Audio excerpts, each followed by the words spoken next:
I suppose most of us could name a favorite television show that we have, even some going as far back as the 50s, where I Love Lucy was so popular, or The Honeymooners, or Perry Mason, or in the 70s there was Happy Days or Hawaii Five-0. I know in the 80s, I always love to say, you knew you were a senior citizen when Murder, She Wrote was a priority. Now it's Jeopardy! For me, everything, and I mean everything, one way or another, comes down to an episode of Frasier. And I remember on one occasion, I believe it was the fourth season, one of his callers, voiced by the actor John Cusack, called and was describing in very eloquent and educated terms, he knew the terminology, all these strange psychological afflictions that he had. And he was actually naming all these things perhaps he might be suffering from. And Dr. Crane, what do you think I should do about it?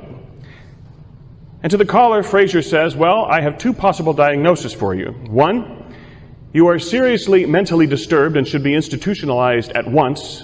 Or, you are a first-year psychology student. Of course, the latter was the case. And as it is perhaps of people who enter into a field that they're very interested in, once they start learning things about their subject, they become so excited that sometimes they'll wax more eloquently than they should, considering the amount that they know at the time.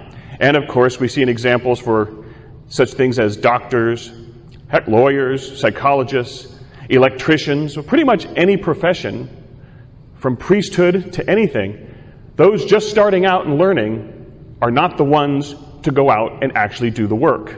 There's a lot more training and a lot more growth and formation for them to undergo. Jesus kind of faces something similar to that in today's gospel. And at the very end, he says something that hopefully is very familiar, if not frustratingly so, to all of us. He strictly ordered his disciples to tell no one that he was the Christ. Now, I've had people over the years come up to me, even one since arriving here, say that this is really a stumbling block for them. How often Jesus, especially in the Gospels of Matthew, Mark, and Luke, will cure someone of a terrible disease or give a teaching that they're very excited about and then tell them, don't tell anyone. I even remember someone a few years back telling me, if I had a terrible disease like leprosy or AIDS or cancer or nowadays COVID, and I were cured by the power of God, I would want to proclaim it from the rooftops. To which I would simply respond, well, even if Jesus told you not to? To which this person in particular said, well, Jesus just has to understand. And therein lies the essence of all sin. I do what I want because somehow I know better than God. But there's also another interpretation that some people have, that perhaps Jesus knew how the people would respond, because what is usually the pattern? Jesus says, don't tell anyone, and they respond the exact opposite way. He cures a leper, says, don't tell anyone, and the leper openly and freely proclaims it, to the point that Jesus couldn't even come into the town. Like the leper before, Jesus had to stay in isolated places. At one point, Jesus even says, don't even go in the village, take the long way around. And in another place, it says, the more Jesus told them not to, the more they did so. We see that especially in what is called a phenomenon called the Messianic secret, in which Jesus behaves like the Messiah but tells them not to. And some have even suggested that maybe he told them not to knowing that they do the exact opposite. But I think we'd be hard-pressed to find any instance in the entire Scriptures in which God's purpose was to tell them not to do something so that they would do it anyway. Disobedience to God is a very serious offense throughout the Scriptures, and it's no different with Jesus. And how often is that the case, where the best way to get people to do something is to tell them not to do it? Don't go see that movie, it's a terrible movie. Well, people are going to go see it. Don't buy this particular product. People will buy it. Don't eat the fruit of the tree of knowledge of good and evil. Well, where is it? Welcome to human nature.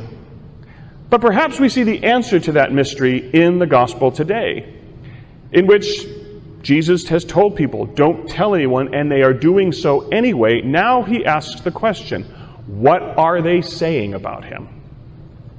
Who do people say that I am? Granted, the people have had very important, very profound, life-changing, emotional, personal, but at the same time, superficial experiences of Christ. Who could blame them for wanting to talk? But what are they saying about him? Well, they're not getting it right. Elijah, John the Baptist, Jeremiah, one of the prophets. Yes, they're talking, but they're not communicating correctly who Jesus is. And there perhaps is the reason why Jesus told them to hold their tongues. You don't understand well enough to spread this word. And then he asks those who have obeyed him, who have been with him all throughout, up to this point, who do you say that I am? And they who've been with him have the insight to answer correctly. You are the Messiah, the Son of the living God.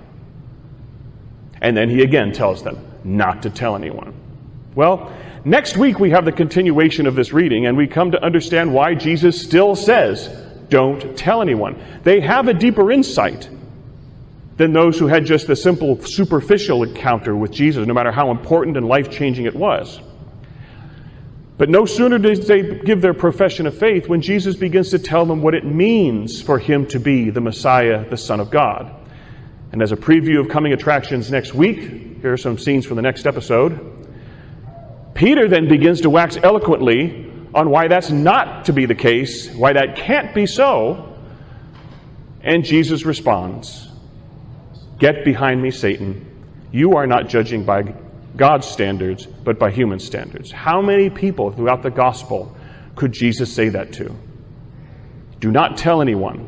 They go and tell them anyway. You're judging not by God's standards, but by human standards. And it's not a help, but rather a hindrance. And they live what I think is perhaps something we all have lived. If we have a particular profession and we run into people who seem to act like they know more than the people of your profession, when in fact they don't. Is there anything more pathetic, folks, than people who wax eloquently as if they knew what they were talking about? And Jesus faced that in today's gospel. How often do we see that with regard to matters of faith?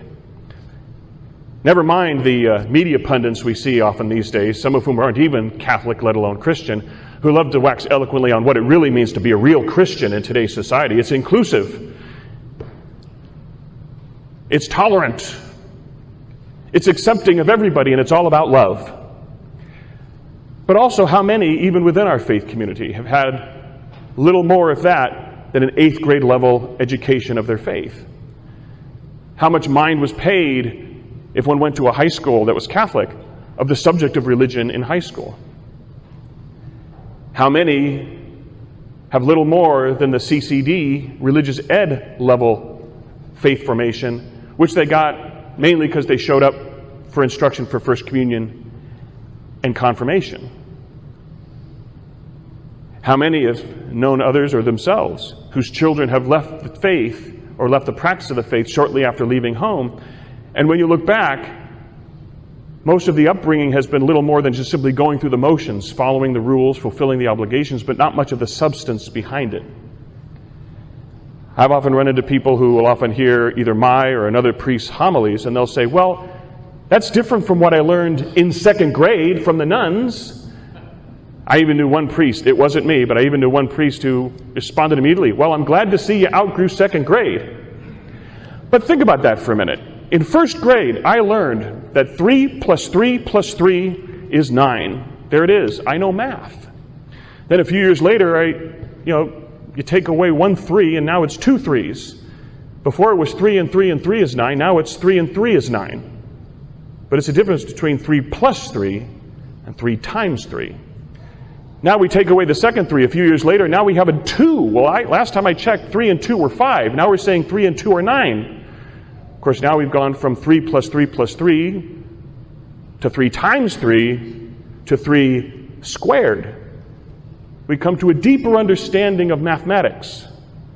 Doesn't mean what we learned before was wrong, but we expand that knowledge and grow deeper in it. And that's the same for any subject, including our faith. And if we learn anything from the example of Jesus telling people, don't tell anyone, and then we learn why, because those who were getting it wrong. How well do we know our faith as people who are called, who are not told to keep it to ourselves, who are told to go make disciples of all the nations, who are told, pass this faith on to your children, so that 2,000 years of passing the faith on from one generation to the next does not end with you or your children? How knowledgeable of that faith are we? And there are so many opportunities, from the internet to what's offered in parishes, to really grow and deepen and substantiate our faith. Not to learn anything outwardly new, but to bring depth to what we already know. I know in this parish there will be opportunities. Every now and again, Deacon Tom has his apologetics class. There aren't that many people who come, I'm told. In a couple of weeks, there will be a series of sessions in which someone's coming to offer courses on the prophets. How often have we really pondered the prophets? How often have we really read through the prophets? We have some passages that are familiar to us, usually the ones that Jesus fulfills, but how knowledgeable are we of the prophets and the time and the nation that they spoke to in their time and in their nation? Every now and again, I hope once I really get settled to be able to offer a series or two on mostly scripture, sometimes worship and liturgy, some on history, church history, even U.S. history. Either by Zoom, in which you won't have to leave the comfort of your own home, or in person here in the parish, as the schedule permits. And that's just here at the parish. We have a treasure trove online, from myself with my online work, to Bishop Robert Barron, who's now Bishop of Winona Rochester in southern Minnesota, who has his online work that so many of you are familiar with, and all the priests and other workers in between the two of us who are on YouTube, on Twitter, who have websites that we could all take advantage of to help us deepen in the knowledge of our faith so that we can more substantially practice it and in a truly meaningful way pass it on to our children.